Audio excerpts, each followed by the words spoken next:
So many of the people in Hollywood suck at their jobs. They don't care about what customers want. They make politically driven BS time and time again, and they just don't put a lot of work and effort into the things that they're trying to create. And now that we're finding out TV writing jobs fell by 42% in the 2023 to 2024 season, I don't think many people are going to run to their defense. I have a few different things to show off, but before I get into the topic, if you enjoy the content I create, check out the links in the description, join the community in my live streams, and consider supporting through Patreon or YouTube memberships. Now, I do not like to revel in the fact that people are losing their jobs, but when you suck at your job, you really don't deserve to have it. And right now, we are in a very sticky place when it comes to Hollywood because there are still movies and TV shows that come out that are really good every single year. Like Minecraft just came out, people like that. The Super Mario Brothers movie was really fantastic. You have things like The Penguin, which are awesome. But while you have the Penguins and the Shoguns that are good, you also have the Doctor Who's that are bad.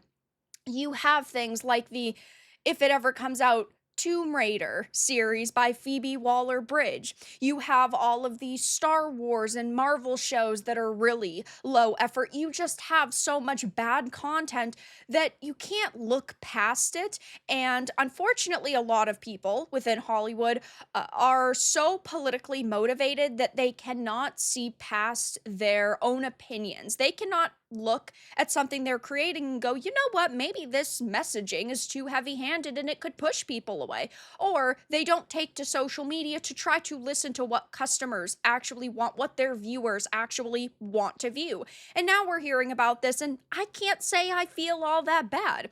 So it says, even with the 2023 strikes in Hollywood's rear view mirrors, writers are still feeling the pinch. I think it's so funny that the mainstream media is still bringing up the strikes. I understand that at the time a lot of shows and movies ended up getting delayed and maybe they didn't get filmed at all, and maybe they rewrote scripts, whatever. But that was 2 years ago now. It's time to move on. It's like how there are still execs who use the pandemic and the lockdowns as like an excuse as to why their business still hasn't rebounded because it took such a tank.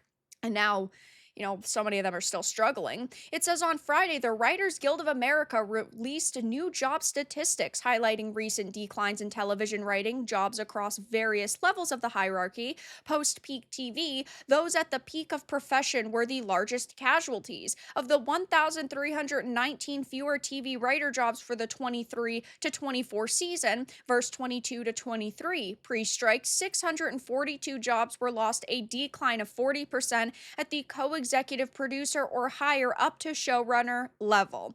It also says lower level writers like staff writers, story editors, executive story editors were the next most affected with 378 fewer jobs versus the prior season, down 46% in mid-level positions, co-producer through consulting and supervising producers declined by 299 or 42%.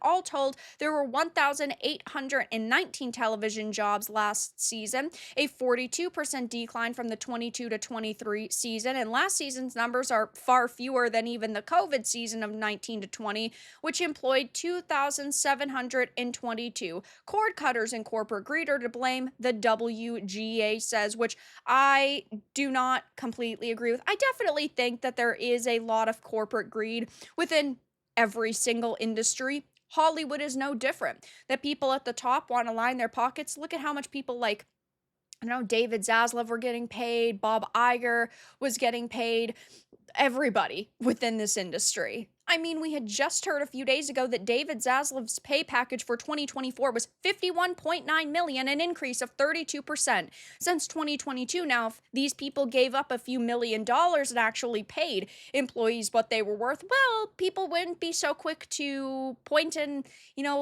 laugh at them and mock them and roast the higher ups at these companies because they are so extremely greedy. But that is not the only problem. In this article, and every article that I've looked at on this subject, has not also accepted the fact that people are sick and tired of the BS within Hollywood.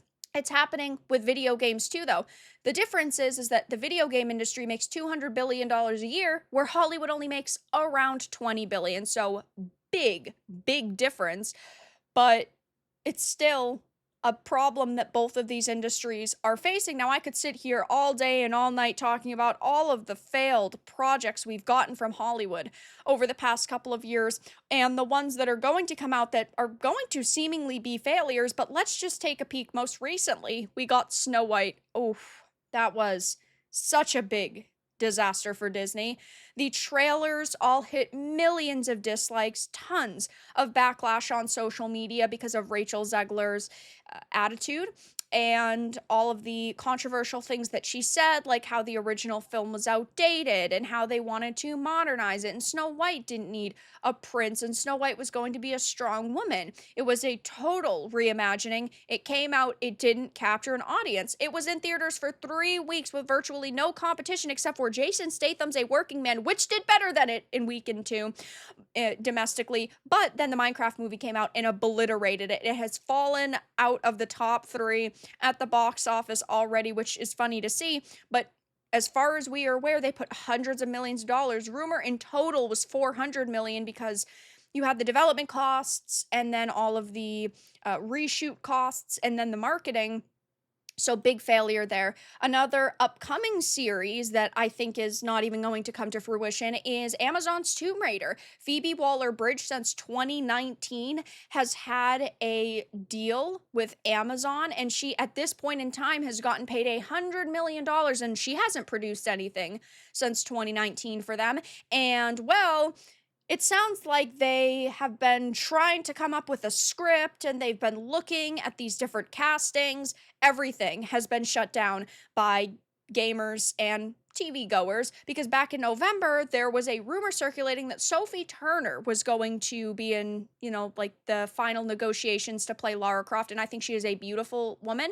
I think that she is a pretty good actress. She does not scream Lara Croft to me, but there are definitely worse choices out there in my opinion. But gamers were really skeptical on that. We know that, of course, Jennifer Salke is now out at Amazon. Phoebe Waller-Bridge helped, in part at least, severely damage Indiana Jones with the Isle of Destiny. People were not very happy with that. Ended up losing money. And, well, Amazon doesn't have a good track record anyway with things like the Rings of Power and the Wheel of Time. So that's another project that people either were not excited for and have a lot of skepticisms for. And we also have just a lot of these Hollywood execs being totally and completely out of touch. We heard in 2024 that the Kung Fu Panda 4 co-director had said that Hollywood execs totally see the influence and impact anime has on the world, but still think that audiences don't like these kind of stories. They are not creating content for us. They do not care about what we want. They do not care about our feedback or our criticism, which is why I'm not going to sit here and shed a tear for the people who are losing their jobs because they don't understand how to make good content anymore. And so many of these people shove their political agendas into every project they touch, and that is so sad to see. Hollywood has always been pretty left-leaning, but they were still able to create good content. And that's why I play a lot of games that are made by a lot of questionable people, because ultimately I might disagree with you in every way, shape, and form in the real world, but when it comes down to storytelling, I think anybody can tell a story. Unfortunately, though, these people are brainwashed and they are unable to look past their own biases and they are unable to create good content. Movies, TV shows, video games, they are all forms of escapism, and we need to go back to being able to escape into these worlds and these stories, and it just hasn't been happening. So all of these TV writers who either make a lot of money, like the higher ups, they don't care about what their viewers want. And then the people who are mid-level who are writing also don't care about what their audiences want. Therefore, I'm not going to sit here and defend them or shed a tear at them losing their jobs. So as of right now, we're hearing that Hollywood's pretty cooked. I mean, apparently they are losing lots of their jobs. There is a lot of decline going on, but I can't say I feel all that bad. But that's all that I really had to discuss in this video. Let everyone know your thoughts in the comments below. If you enjoyed this, give it a like, and if you didn't, give it a dislike. I appreciate your support either way, but I'll talk to you all again in the next video really soon.